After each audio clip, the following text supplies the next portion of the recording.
दोस्तों, इस दुनिया में कुछ लोग कम मेहनत करके भी करोड़ों कमा लेते हैं और वहीं कुछ लोग दिन रात गधे जैसा मेहनत करते रहते हैं फिर भी सिर्फ गुजारा ही कर पाते हैं। आखिर ऐसा क्यों होता है? क्योंकि यह फर्क किस्मत का नहीं, सोच और चालाकी का है। चाणक्य कहते थे, मेहनत से सिर्फ पसीना बहता है लेकिन दिमाग से दौलत बनती है। अगर आप भी दिन रात मेहनत कर रहे हो और फिर भी रिजल्ट नहीं मिल रहा तो यह वीडियो आपकी आंखें खोल देगा। और हां, इस वीडियो को आखिर तक जरूर देखना, क्योंकि लास्ट में मैं आपको जो बताने वाला हूं वो आपकी पूरी सोच को तोड़ कर रख देगा और पैसा कमाने का असली तरीका सिखा देगा। तो चलिए दोस्तों, बिना देरी किए हुए वीडियो को शुरू करते हैं। धन की देवी श्रम से नहीं, नीति से आती है। एक बार की बात है, आचार्य चाणक्य अपने शिष्यों को तक्षशिला के शांत गुरुकुल में नीति का पाठ पढ़ा रहे थे। चारों ओर सन्नाटा था, केवल गूंज रही थी उनकी धीमी पर सधी हुई आवाज।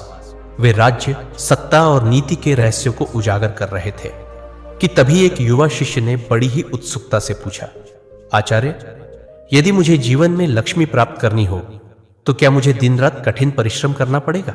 सवाल सरल था पर उसकी जड़ें गहरी थी। पूरे कक्ष में सन्नाटा छा गया। चाणक्य कुछ क्षण मौन रहे, फिर उन्होंने अपनी तेज नजरें उस शिष्य की आंखों में डाल दी और बोले, यदि लक्ष्मी केवल श्रम से मिलती तो हल चलाने वाला किसान सबसे धनी होता। यदि मेहनत ही सब कुछ होती तो हाथियों को नचाने वाला महावत सम्राट होता। शिष्य चौंक गया। पुत्र, चाणक्य ने कहा, श्रम आवश्यक है लेकिन केवल श्रम ही पर्याप्त नहीं। लक्ष्मी उसी के पास आती है जो नीति जानता है, अवसर पहचानता है और सबसे बढ़कर सोचता है। चाणक्य कुछ कदम आगे बढ़े, शांत स्वर में बोले, पुत्रों, तुम क्या सोचते हो? मैंने चंद्रगुप्त को सम्राट क्यों बनाया? क्यों किसी और शक्तिशाली योद्धा को नहीं चुना? क्योंकि वह सिर्फ परिश्रमी नहीं था, वो सोच सकता था, समझ सकता था और सबसे जरूरी, वो जानता था कब क्या करना है।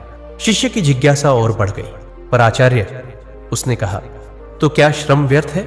चाणक्य मुस्कुराए, श्रम बिना नीति के वैसा ही है जैसे कोई बिना नक्शे के यात्रा पर निकले। वह चलेगा बहुत पर पहुंचेगा कहीं नहीं, और यदि पहुंचेगा भी तो जहां जाने की आवश्यकता नहीं थी। उन्होंने पास रखे एक दीपक की ओर इशारा किया। देख इस दीपक को, इसमें घी है, बाती है और अग्नि भी। फिर भी अगर तू उसे हवा के विपरीत रखेगा तो वो बुझ जाएगा, क्योंकि केवल सामग्री नहीं, दिशा भी मायने रखती है। फिर उन्होंने सामने बैठे सभी शिष्यों की ओर देखा। यदि तुम सब केवल श्रम में लगे रहोगे तो तुम अच्छे सेवक तो बन जाओगे, पर तुम कभी नीति निर्माता नहीं बन पाओगे। लक्ष्मी सेवा के पीछे नहीं चलती, वो उस बुद्धि के पीछे चलती है जो सेवाओं का संचालन करती है। राज्य वही चलाता है जो सोचता है, जो निर्णय लेता है, योजनाएं बनाता है, अवसर पहचानता है और जो केवल दूसरों के कहने पर काम करता है। वह पूरी जिंदगी केवल दूसरों की योजनाओं को पूरा करने वाला एक साधारण कार्यकर्ता बनकर रह जाता है। शिष्य की आंखों में चमक आ गई थी। चाणक्य अब गंभीर हो चुके थे। ध्यान से सुन पुत्र, लक्ष्मी एक देवी है और देवी को बुलाने के लिए मंदिर जितना सुंदर होना चाहिए उतना ही मंत्र भी शुद्ध होना चाहिए। तेरा शरीर श्रम का मंदिर है, पर नीति ही वह मंत्र है जिससे लक्ष्मी आकर्षित होती है। कुछ पल के लिए मौन छा गया। फिर चाणक्य अंतिम पंक्ति बोले, धन उसे नहीं मिलता जो पसीना बहाता है, बल्कि उसे मिलता है जो जानता है कि पसीना कहां, कब और किसके लिए बहाना है। चाणक्य की वह अंतिम पंक्ति जैसे शिष्यों के हृदय में उतर गई और वहां देर तक गूंजती रही। उस दिन आचार्य चाणक्य की बातें शिष्यों के मन में गहराई से उतर चुकी थी। बातें समाप्त हो गई थी, पर उनके प्रभाव का अंत नहीं हुआ था। नीति का वह पाठ केवल एक संवाद नहीं, एक दृष्टिकोण था जो जीवन बदलने की दिशा दिखा चुका था। यही था उस दिन का अंत, और चुपचाप सब अपने अपने ध्यान में लौट गए। कुछ दिन बाद की बात है। मगध की राजधानी में एक विशेष सभा बुलाई गई थी। सभा में व्यापारी, सैनिक, किसान, विद्वान, सभी वर्गों के लोग मौजूद थे। आचार्य चाणक्य स्वयं वहां नीति का उपदेश देने वाले थे। उनके साथ था सम्राट चंद्रगुप्त, अब एक राजा, परंतु आचार्य के लिए आज भी वही जिज्ञासु छात्र। सभा का वातावरण गंभीर था। चंद्रगुप्त ने सभा को संबोधित करते हुए कहा, आचार्य, जब आपने मुझे नीति का पहला पाठ सिखाया था तब आपने कहा था, धन उसकी ओर नहीं जाता जो उसे चाहता है, बल्कि उसकी ओर जाता है जो उसे समझता है। आज इस सभा में हर व्यक्ति यही समझना चाहता है कि लक्ष्मी की चाल को कैसे पहचाना जाए। अब मंच पर आचार्य चाणक्य खड़े हुए और वहां एक ऐसी शांति छा गई जिसमें केवल विचार गूंज सकते थे। चाणक्य ने सभा की ओर देखा और बोले, धन को केवल कमाना पर्याप्त नहीं है, उसका चरित्र समझो। लक्ष्मी स्थिर नहीं है, वह पानी की तरह है, जहां उसे गहराई और शुद्धता मिले वहां रुक जाती है। जहां लालच और भ्रम हो वहां वह ठहरती नहीं। उन्होंने सभा में बैठे किसानों की ओर इशारा किया। एक किसान दिन भर खेत में काम करता है, पर अगर वह यह न जान पाए कि कौन सी फसल कब बोनी है तो उसकी मेहनत व्यर्थ जाती है। मेहनत से अनाज नहीं उगता, समय की समझ और नीति से फसलें आती है। फिर उन्होंने व्यापारियों की ओर देखा। एक व्यापारी बाजार में हर दिन बैठता है, पर यदि वह यह न जाने कि कब किस वस्तु की मांग बढ़ेगी तो वह घाटे में रहेगा। व्यापार में लाभ केवल मेहनत से नहीं, बुद्धि से आता है। सभा अब ध्यानपूर्वक सुन रही थी। चाणक्य ने आगे कहा, धन उसी का मित्र बनता है जो इसे सम्मान देता है। धन का सम्मान मतलब उसे सिर्फ खर्च करने की वस्तु ना समझो, उसे अवसर बनाओ, दूसरों के लिए काम पैदा करो, तब लक्ष्मी प्रसन्न होती है। फिर उन्होंने अपनी बात को और गहरा करते हुए कहा, धन की चाल यह है, वह तेज भागती नहीं है, पर जो उसके पीछे भागता है वह जरूर थक जाता है। विवेकी व्यक्ति वही है जो खुद को ऐसा बनाता है कि धन खुद उसके पास खींच कर आए। सभा में कई लोग अब धीरे धीरे अपनी गर्दन हिला रहे थे, जैसे वे अपने जीवन की गलतियों को पहली बार समझ रहे हो। चंद्रगुप्त ने पूछा, आचार्य, अगर कोई निर्धन व्यक्ति आपके बताए नियम अपनाए तो क्या वह सच में धनवान बन सकता है? चाणक्य मुस्कुराए, पुत्र, जब मैंने तुझे पहली बार देखा था तू निर्धन था, लेकिन विचारों से समृद्ध था। तेरे पास धन नहीं पर नीति थी। लक्ष्मी वहां नहीं जाती जहां दिखावा है, वो वहां जाती है जहां संयम, धैर्य और समझ है। फिर उन्होंने सभा की ओर देखा और बोले, यदि धन को सिर्फ संग्रह किया जाए तो वह रुकता नहीं, पर यदि धन को विचार से चलाया जाए वह औरों को भी समृद्ध करता है और तुम्हें भी। अंत में उन्होंने एक वाक्य बोला जो सभा के हर व्यक्ति के हृदय में उतर गया, धन वही पाता है जो केवल परिश्रमी नहीं बल्कि नीति में पारंगत होता है, क्योंकि लक्ष्मी मेहनत से नहीं बुद्धि से प्रसन्न होती है। चाणक्य की ये अंतिम पंक्तियां सभा में जैसे मंत्र बनकर गूंजने लगी। धीरे धीरे सूर्य पश्चिम की ओर ढलने लगा और उसी के साथ वो सभा भी समाप्त हो गई। लोगों ने आचार्य को बार बार प्रणाम किया, धन और लक्ष्मी के प्रति उनकी दृष्टि बदलने के लिए। किसी ने कहा, आपने हमारी आंखें खोल दी, तो किसी ने बस चुपचाप हाथ जोड़कर सिर झुका दिया, क्योंकि शब्द कम पड़ गए थे। लोग अपने अपने स्थानों को लौट गए, पर उनके मन में जो विचार जलने लगे थे वे रात की आग की तरह भीतर ही भीतर भड़क रहे थे। उसी रात एक व्यापारी जिसका नाम वर्धन था चुपचाप चाणक्य के पास आया। उसकी आंखों में थकान थी, पर सवाल और भी भारी थे।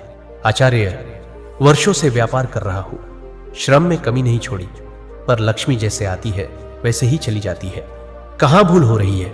चाणक्य ने उसकी ओर देखा, मुस्कुराए नहीं, ना ही कोई सांत्वना दी, बल्कि बोले, वर्धन, तू लक्ष्मी को श्रम से पकड़ने चला है, जबकि वह बुद्धि से आकर्षित होती है। तेरा पसीना तेरे परिश्रम का प्रमाण है, पर नीति की अनुपस्थिति तुझे निर्धन बनाए रखेगी।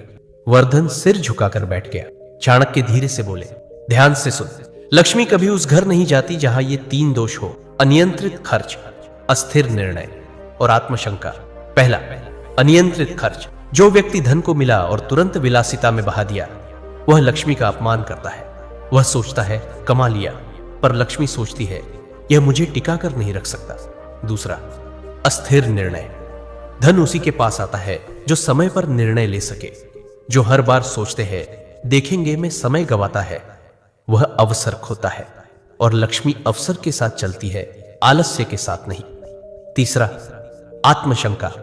जो व्यक्ति खुद को ही छोटा समझे, मैं कहां धनवान बन सकता हूं, मेरे नसीब में कहां इतना लिखा है, वह व्यक्ति लक्ष्मी के द्वार से पहले ही वापस मुड़ जाता है। धन सबसे पहले साहस से डरता है। वर्धन की आंखों में अब एक चमक थी। चाणक्य आगे बोले, अब सुन, क्या करना है? हर दिन के अंत में अपने धन के निर्णय का लेखा जोखा कर। तेरा धन कहां जा रहा है और क्यों, यह जानना ही पहला नियंत्रण है। लाभ और लोभ में अंतर समझ। कभी कभी एक सौदा बड़ा लगता है, पर उसका परिणाम धन नहीं, बर्बादी होता है। जो हर बार लाभ ही देखे, वह नीति को खो देता है। लक्ष्मी उसे नहीं पहचानती। अपने समय को दान न कर। हर क्षण एक मुद्रा है। जिसने समय का मूल्य पहचाना, उसने लक्ष्मी की जड़ पकड़ ली। अब चुप्पी थी, पर वो मौन शांति का नहीं, अंदर से बदलने का था। चाणक्य ने अंत में कहा, धन की देवी को सोने की माला नहीं चाहिए, उसे चाहिए ऐसा मन जो स्थिर हो और ऐसा मस्तिष्क जो नीति से भरा हो, वही उसे रोक सकता है। वर्धन ने सिर झुका लिया। उस दिन उसने धन की तलाश छोड़ी और बुद्धि की यात्रा शुरू की। दोस्तों, आपने अगर वीडियो को यहां तक देखा है तो यकीन मानिए आप सच में अमीर बनने के लायक है। आपके अंदर जरूर एक जुनून है जिंदगी में कुछ बड़ा करने का, और वो धैर्य भी है जो हर किसी में नहीं होता। अब मैं बताने जा रहा हूं चाणक्य की सबसे शक्तिशाली धन नीति, जो आपकी सोच को ऐसे बदलेगी कि धन और लक्ष्मी खुद चलकर आएंगे। मेहनत कम, समझदारी ज्यादा। तो अंत तक जरूर देखना, क्योंकि असली रहस्य अब शुरू होता है। जो केवल श्रम करता है वह रथ का पहिया खींचता है, पर जो सोचता है वह रथ पर सवार होता है। आचार्य चाणक्य कहते हैं, धन मेहनत से नहीं नीति से आता है। जो धन को केवल परिश्रम से बुलाना चाहता है वह जीवन भर खटता है, पर लक्ष्मी नहीं आती। पहली नीति, लक्ष्मी बुद्धि की दासी है, श्रम की नहीं। चाणक्य कहते हैं, लक्ष्मी उस व्यक्ति के पास जाती है जो अपने मस्तिष्क से निर्णय लेता है, जो जानता है कब, किसके लिए, कितना परिश्रम करना है। केवल मेहनत करने से लक्ष्मी नहीं आती, नीति से मेहनत को दिशा दो, तभी वो फल देती है। दूसरी नीति, धन को पकड़ने से पहले खुद को संभालो। चाणक्य कहते हैं, धन दौलत से पहले आता है संयम और चरित्र। जो व्यक्ति धन के आने से पहले ही फिसल जाए वो धन को स्थायी नहीं रख सकता। लक्ष्मी वहीं रुकती है जहां आत्मनियंत्रण होता है। तीसरी नीति, धन खर्च करने की नीति कमाने से बड़ी होती है। चाणक्य कहते हैं, धन कमाना एक कला है, पर उसे बचाना और बढ़ाना यह नीति है। जो जहां तहां खर्च करता है वो धन को अपमानित करता है। लक्ष्मी तब भागती है जब उसका सम्मान नहीं होता। चौथी नीति, समय धन से भी मूल्यवान है। चाणक्य कहते हैं, जिसने समय को व्यर्थ गंवाया उसने लाखों स्वर्ण मुद्राएं गंवाई। समय का सदुपयोग करने वाला अवश्य लक्ष्मी को आकर्षित करता है, क्योंकि लक्ष्मी वहां नहीं जाती जहां आलस्य हो।